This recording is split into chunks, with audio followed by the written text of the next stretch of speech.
Boom.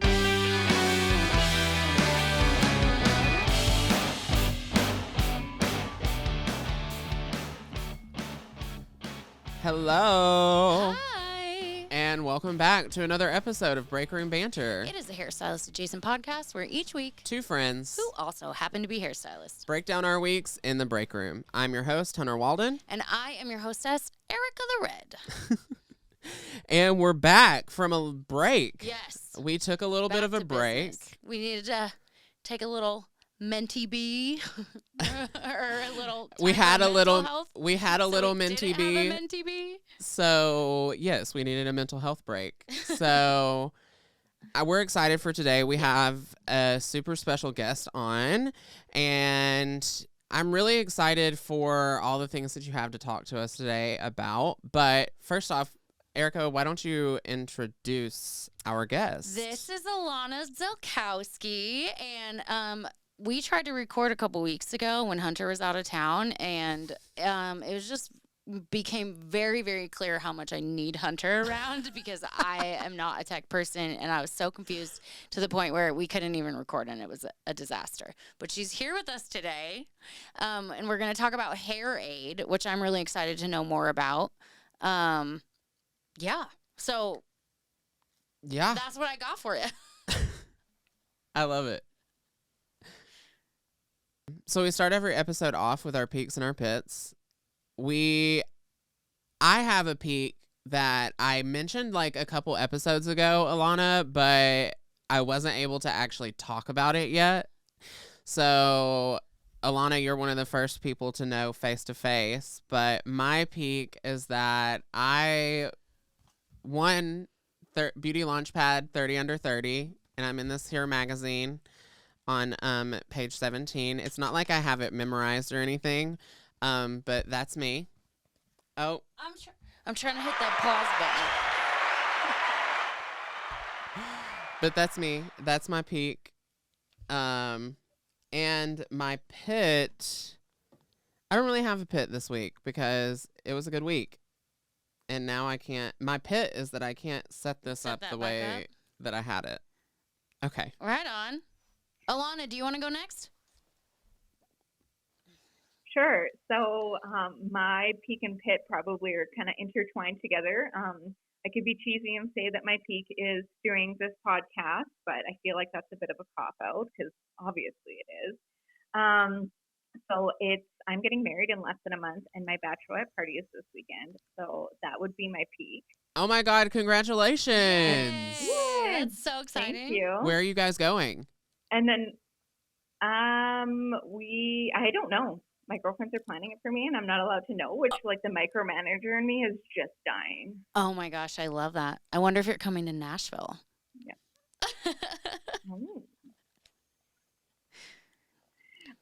And then my pit is I was told that I need to wear all white to this event on Saturday. And I don't know if you guys have gone shopping to a mall lately, but like, man, you want to feel old? Like everything has cutouts, everything's low cut. Like, no one wants to see my midriff. Like, please, can I have the entire outfit, like all of the fabrics? That'd be great. Oh God, seriously. I feel like I've heard Ericka talk about that very thing actually recently. So that's why both of us are over here cracking up because Yeah. I can just hear her talking to her clients like, have you been shopping recently? Everything has holes in it. I think my complaint was the weird mid cut, like that they're doing now. I don't like it. Like make it short so I can wear high waisted, or make it long so I can wear like normal. But what's with this weird in between vibe? I don't get it. No. What about you, That's when Ericka? you know you're getting old. Right. You're like, kids these days, what are they wearing? What are those kids know. wearing? Or, you're really getting old is when you're like, I wore that in high school. I wore that when I was their age. That's how I feel sometimes. Oh God, my peak would be, we just realized that it was our 1-year anniversary of being co-hosts this week. So that's cool. Another round of applause. And then my son's here, so obviously that is my peak. Yeah. And I can't say that I have a pit because I don't. I don't really have a pit this week. I mean, other than I have to work, but I'm like, while he's here, I got to keep doing Right. that. So we can't go running off on adventures, but he's in camp this week, and I think he's liking it. He had his first day yesterday, and so far, so good. So, Heck yeah. Yeah, I'm happy about it. I'm in a good mood this week. No pit. Heck yeah. Yeah. Well, and you also talked about like how you were super surprised that he's like grown up. Like It's he's just starting to do things without he- asking. Yes. So, I mean, I don't want to like put Dion on blast or anything, but he was kind of like struggling to do some of this stuff that like I'm like, bud, you gotta like you're grown up enough now. You can't be putting this on your stepmom and dad. And so like one of my goals with him was to like really try to just show him like you really need to take the initiative and like do some of these things for yourself because you're going into high school and it's gonna get harder and you need to grow into an adult now. Like, I mean, this is the phase of your life that we're in. Like, you need to start learning some of these things, and I'm not going to take no for an answer. And so when he got to my house, I mean, we had some talks before, but I just kind of laid down some ground rules, and I was like, this is how it's going to go. These are the behaviors I will reward. These are the behaviors I will not reward. And I'm going to hold you to it. And if you see me not doing that, you can hold me to it. Bottom line. And so far it's working. So we'll see. We'll see. Tell us a little bit more about yourself, like your journey in the hair world. Okay. So I guess a little bit about me. I was really fortunate to find my passion for hair early in life. I got a job in a salon when I was 15, and I fast-tracked my apprenticeship to get my license when I was 18. So I've been a hairstylist now for over 15 years. I opened Rock Paper Hair at 21 when I couldn't find a salon that allowed me the flexibility to travel as often as I wanted. And 5 years ago, I opened a salon, and then a year ago, I started a new venture, which is Breeze Web Design, where I do custom website design for salons. So my goal was to slowly move away from behind the chair so I can ideally do 2 international volunteer projects a year with HairAid. So I wanted to move my knowledge in the hair industry into something that I could do remotely while working with HairAid. Okay. That's cool. I like it. That's honestly, it's funny that we're talking about this because I was just having a conversation with Hunter where I was like, I just need to do like something else with this, Mm-hmm. And I love that you were able to find that and just like create that for yourself. Like you were like, this is what I want to be when I grow up, and now I'm gonna be it. Like, I just love it. Well, and then as you said, you want to start volunteering more with HairAid. Tell us more about HairAid. What exactly is it, and what do they do? So HairAid is it's a phenomenal charity. So it's an Australian charity that does about 10 volunteer projects a year in the Philippines, Cambodia, Indonesia, Thailand, and soon to be Guatemala. So what it is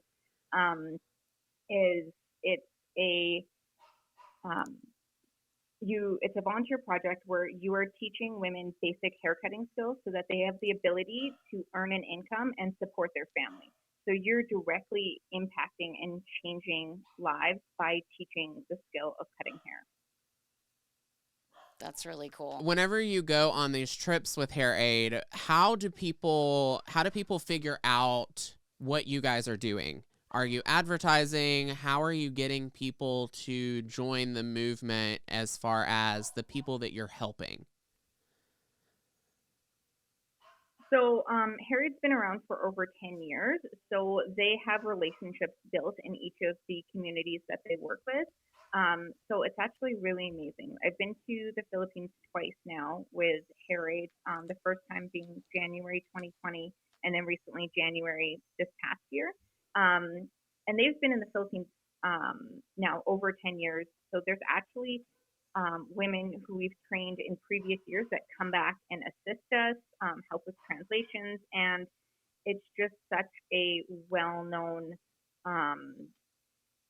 a charity that there's a lineup of people who want to get the training because they've heard about it, they've heard through their community, they know someone who took the training, and there are partners on the ground, like within the government and within local domestic abuse shelters, drug rehabilitation centers, where they have those outreach programs to connect us with people on the ground who are in need of the training.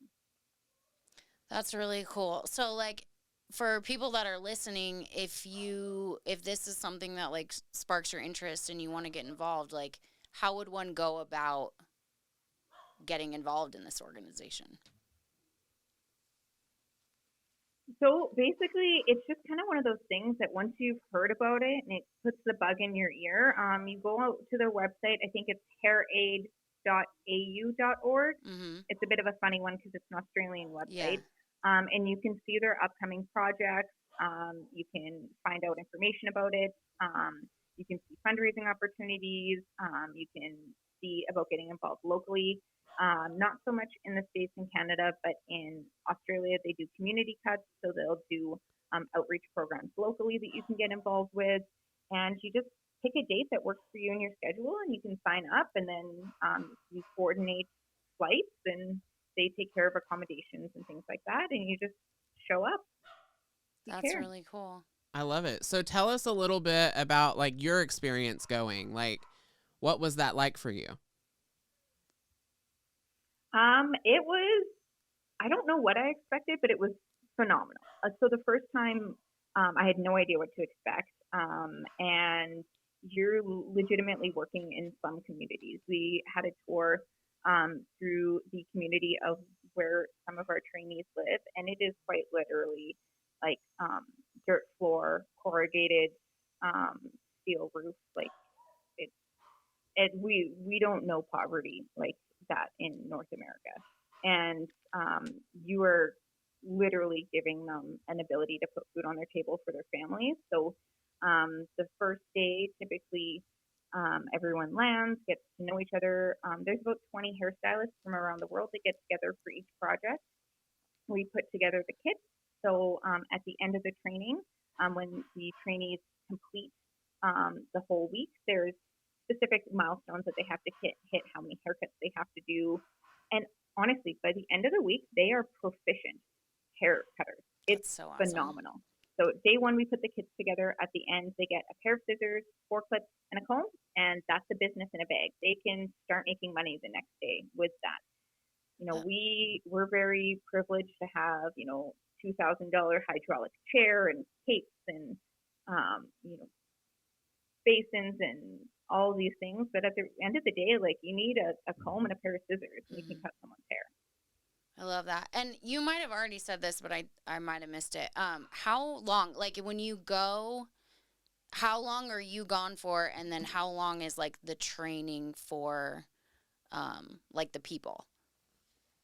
And so the entire project is about 7-8 days. Okay. And so like that would be the minimum commitment. It's like the week. I typically fly in a bit earlier, stay in a bit late. Mm-hmm. And then the training program is 5 days. So on the ground, like hands in hair is 5 days training. Day one, the morning, we teach them how to hold a pair of scissors, how to hold a comb, how to like properly palm the scissors, how to greet a client, how to cape a client, and then how to do 4 sections with 4 clips. So the basic 4 quadrants. And then it's like, hey, take it out, do it again, take it out, do it again. After lunch, we do a demo of a straight line haircut, and then they themselves do a straight line haircut. By the end of the first day, they have cut on a live model a full one line haircut. That's crazy. And that's they're awesome. great at it. Like, that's it's really like, cool. It's amazing. Like, I'm pretty sure I wasn't allowed to hold a pair of scissors for like 2 weeks in hair school. And by the end of the first day, like, they're doing it. And then day 2, I believe, is long layer, round layer. And then you've got graduation. You've got short haircut. And you've got men's like scissor over comb. Everything's done on live models. We don't have the privilege of mannequin heads. And yeah, like it is phenomenal. Like there's some people who are rock stars at the end of this, and I love that. you would not believe the motivation and the passion that people have when like the end goal for them is just such a huge opportunity in their life. A career and a lifetime of being able to provide. So I have a couple questions that came up while you were talking about that. The first one is, so you're going to other countries. I'm assuming that not every country that you go to, you speak the same language as the natives in that country. What is that, or is that something that you have to accommodate, and if so, how do you do that? Didn't you say you guys have translators that like come back and stuff? Yeah, so we have previous HairAid trainees who are like, I've been to the Philippines twice, so the Filipino, and they come back and they do translations for us, and a lot of it is very visual.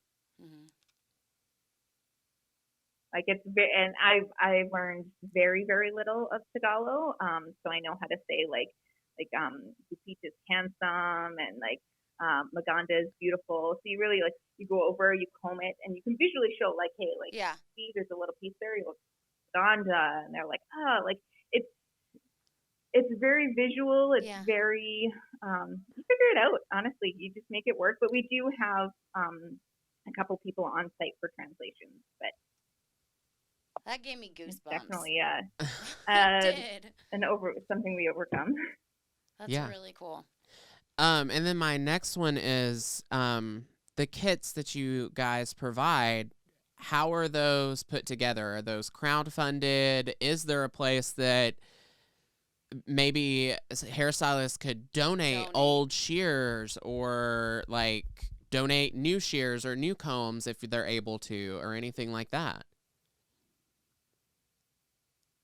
Yeah, it's all by donation. So typically, people will start, the volunteers will start a couple months beforehand or whenever they sign up, putting it out there to local hairdressers. Anyone has any scissors in their bags, any things like that. And then there is corporate donations as well. Last time we were very fortunate that Comfortel, which is a company in Australia, they donated these gorgeous kits of training shears, 4 clips, and a comb, and we were able to put those together. So that was strictly by donation.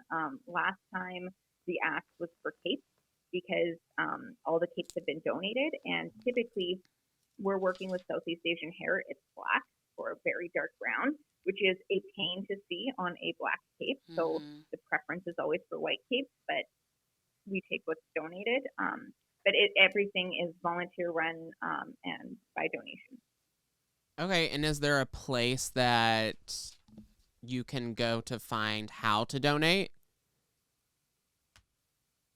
Yeah, directly on the HairAid website is there's a donate button if people want to do like a one-time financial contribution, and then there's also ongoing donations and corporate sponsorship opportunities as well.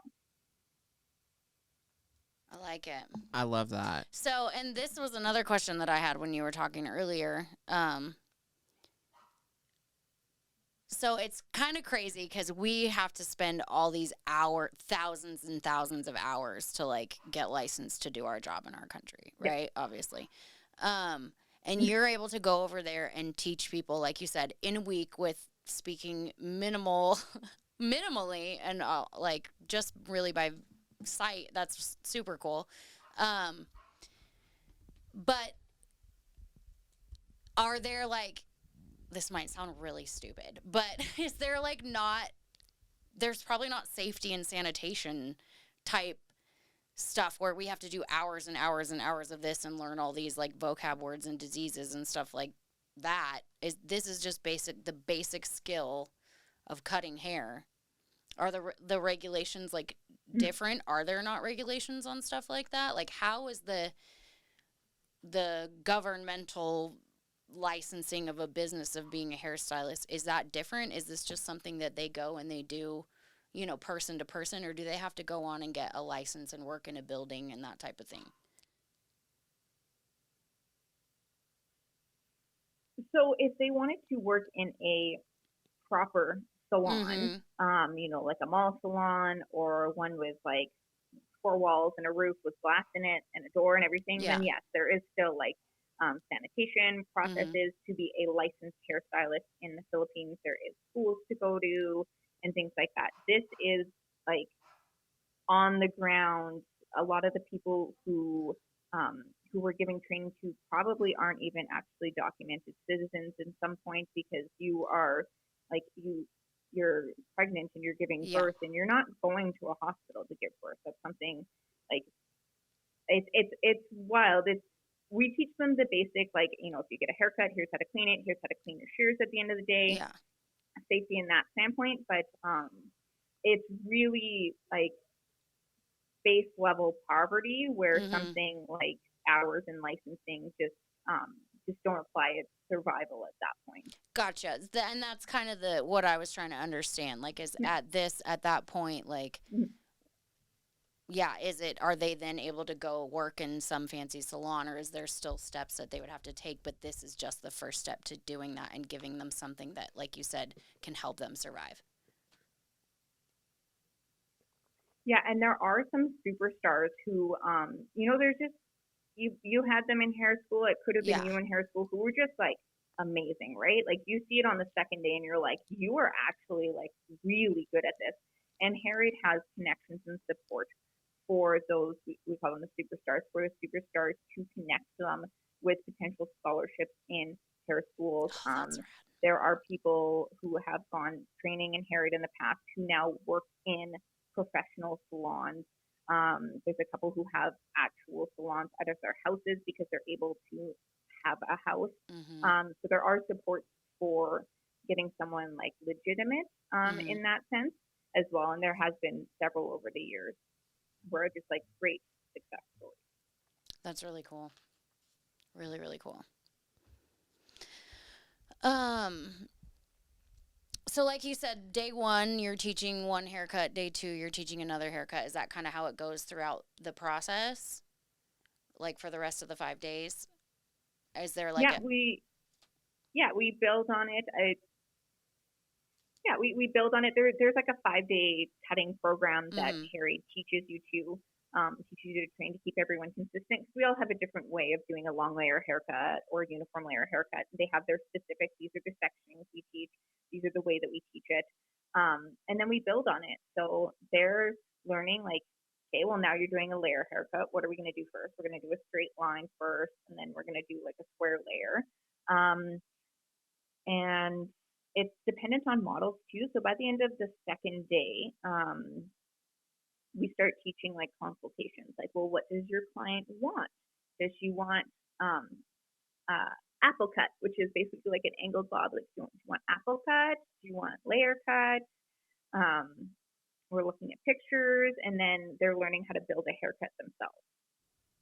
I love that. That's really cool. So the models, where do the models come from?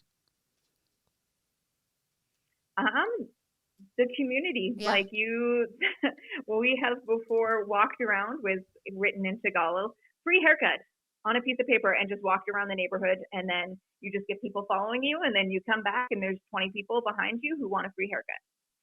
Oh my gosh, I love that. That's great. It's the model part is really easy.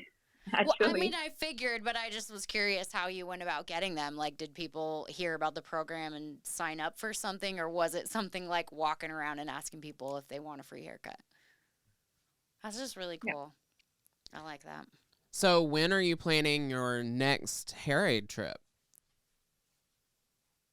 In 2024, I would love to either go back to the Philippines. There's a trip in January or February, or now that they've expanded into Guatemala, they haven't announced the Guatemala dates yet. But that's a much quicker flight for me from Canada.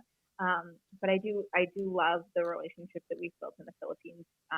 It's just such a phenomenal program there, and there's so many like amazing. When I went back the second time, there was a lot of people that I recognized who had selfies that we'd taken together that I'd totally forgotten about. So the Philippines kind of has a special place in my heart there. So I'd like to go back there. It's going to depend on when the dates line up. But soon. Awesome. Well, if you guys want to get involved with HairAid, Alannah, as she said, it is hairaid.au.org.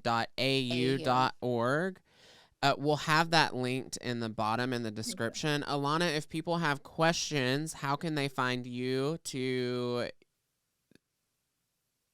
answer them? Yeah, I was like, so what? You can find me on,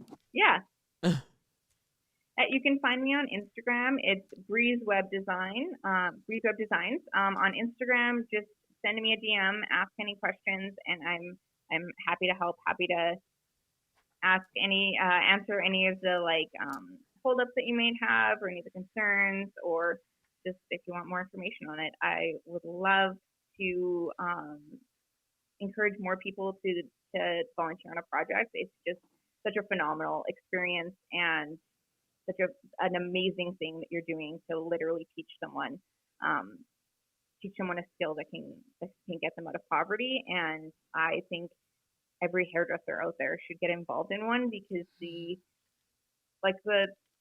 fulfillment that you get from being able to share your skill like that, I can't explain how phenomenal it is, and how it's life changing. And if I could do it all day long, I would, just because the impact that it makes is beautiful. I love that last part that you were saying right there. I was just thinking that I wanted to ask you if maybe you could share a story with us that stands out to you, that if you had to pick the experience maybe that has made the most impact on you and your life, what would that be? So in my first HairAid project, I was teaching a lot of disadvantaged women who had gotten into sex trade work and were in a drug rehabilitation center due to their pimps getting them hooked on drugs. And the drug rehabilitation center had partnered with HairAid to be able to teach the women some basic skills, so that when they graduated from the program, they had the ability to support their family. And there was one lady, she was great. She was a really good hair cutter, and she was just beautiful. And we never asked their history or their backstory. And she had pictures of her daughters that she would show us. And they always said Alama, not Alannah, Alama. And it was Mama Lama. And she goes, Mama Lama, my daughters, they are not proud of me when I do drugs, but hopefully now, instead of having to use my body to make money, I can cut hair and make money, and my family and daughters will be proud of me. And then I was just I was just tearing up. And then across the room, someone's like, come check my haircut. And I'm just going over. So yeah. Damn it, you made me cry. Ugh. That's just, it's so powerful. Obviously it's really cool to hear about this organization, and it's really awesome to get people involved. But what I'm taking from this conversation is like you said in the beginning, we don't even really know the level of poverty that exists. Yes, there is horrendous poverty in America, but it's still on a level that is this is a level that we don't really comprehend and we don't see here. And it is these skills that we have, are able to make these wonderful careers out of, are these basic skills for these women that are literally changing people's lives. And sometimes I think hairstylists get we kind of get this bad rap of being crazy or whatever. And obviously it's very different culture there, but I just think it's really great that it's important to remember how lucky we are. And even, when we're complaining maybe about clients or this and that, or not making enough money, that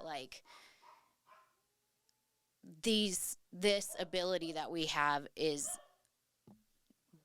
being able to share that can change other people's lives, and just to be grateful for what you have. Really. Mhm. So I don't know. That was a little jumbled. I'm sorry. I'm emotional. Yeah, it really gives you a perspective for sure. Yeah, like it it's does. crazy. I want to skip the last two questions Yeah. and end on that because that I feel is more impactful than our two questions. Yeah.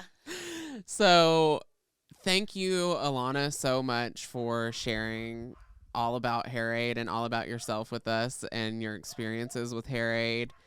I am excited to share this with too. our community, and hopefully we can contribute to the donations with our community. I Yeah. already got some So ideas that I wrote down. we're going to go ahead and link how to donate in the bottom. As Alannah said, she is at Breeze Webs Designs on Instagram. If you want to follow us, we're at Breakroom Banter Pod on Instagram. I am at HairX Hunter on Instagram. I am Ericka the Redhead on Instagram, but also follow our TikTok page, Breakroom Banter Pod. Yes, follow our TikTok page. We are live right now recording our episodes, actually. So if you want to find additional ways to support the podcast, you can go to www.patreon.com/Breakroom Banter Pod. And until next time, remember, you always have a seat at our table. bye. Bye.